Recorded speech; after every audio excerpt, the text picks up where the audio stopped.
So this is Freeholders Wood in the heart of Wensleydale, in the middle of the Yorkshire Dales National Park. It's one of the really important woodland habitats we have here in the Dales, and this type of woodland is categorised as semi-natural ancient woodland. It's ancient because it's been here, as the name suggests, a long time.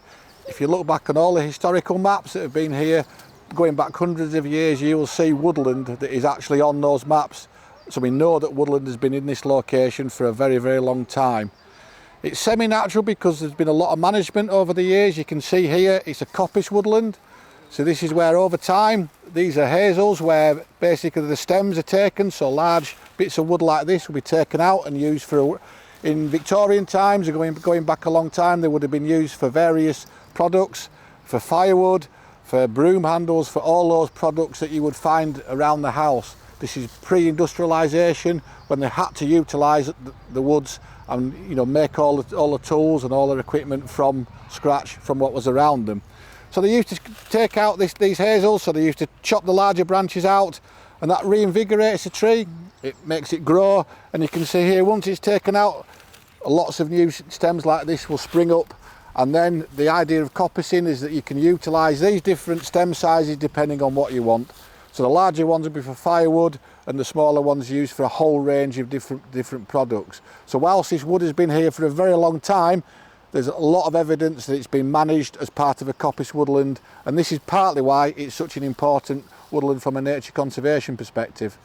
So one of the most important areas of a wood for biodiversity is the woodland edge. That's where there's a lot of light coming in, there's a lot of plants, there's a lot of insects, there's a lot of birds that feed on those insects. So the woodland edge is the real key bit.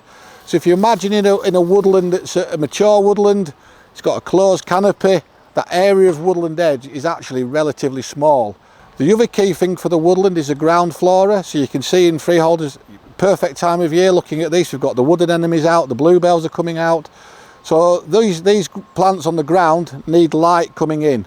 If you have a mature woodland that's got lots of leaf cover, there's very little light coming in, and therefore there's very few flowers actually on the ground. But in coppicing, where you manage the woodland and you create this patchwork area of open ground, there's lots of light coming in, which is really beneficial to the plants and also all the insects that thrive on those plants within the wood. And one of the species it used to have in Victorian times was the hazel dormouse. Now this is a natural component of woodlands right across the country that has unfortunately been lost over the last 150 years due to a lack of coppice management, a loss of woodland, and woodland becoming more isolated. So the dormice is a species that used to be found here. We've got records going back to the 1850s, so we know that dormice were a species that were found in this wood many, many years ago. But because of these changes, unfortunately, they've died out across a lot of the country, and it's now a species that really is in decline, and there's a lot of conservation work being done by a whole range of organisations.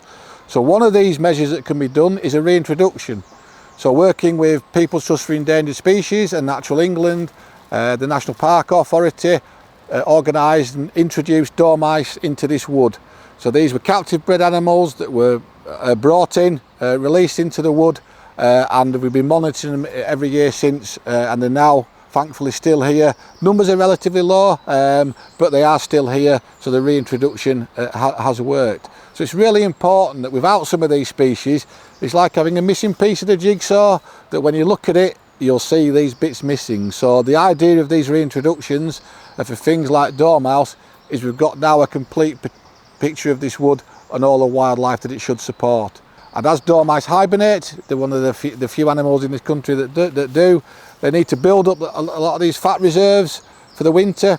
So a hazel crop is that ideal, nut. They'll feed on those, put on lots of weight before they go into hibernation in the winter.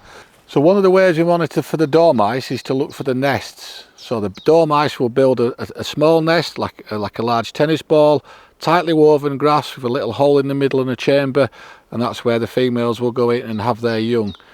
Naturally, they would make them in coppice stools like this within the stems, and they would be incredibly difficult to find. And if we would try to look for them, it'd be really intrusive, going in and causing a lot of disturbance. So one of the ways of monitoring dormice is to put these nest boxes up. So one thing you'll notice is, unlike bird nest boxes, they haven't got the hole in the front, because they want the bird to fly in. We have a hole in the back so the dormouse can go up the trunk and enter that way. So we have these, a number of these. We have over 200 nest boxes in this wood that we're all mapped out, and we check once a month from May through to October. So we look at the dormice, we can age them, we can sex them, and that will give us a total for the numbers. It's really important to remember that dormice are very sensitive to disturbance and they're legally protected, so it would be an offence to disturb them. So all our staff and volunteers are all fully licensed, we're fully trained, and we do this as part of a coordinated monitoring programme that's done right across the UK range, or the British range of the dormice. We really encourage visitors to the wood to really, you can do your bit to really help the wildlife here. Keep to the footpaths, come and enjoy the woodland, but don't go out into the wood. And most importantly, don't look in any of the boxes. This time of year they could have the nesting birds in, so you can really play your part by leaving these nest boxes nice and secure, nice and safe, not disturbed, so the wildlife can thrive within them.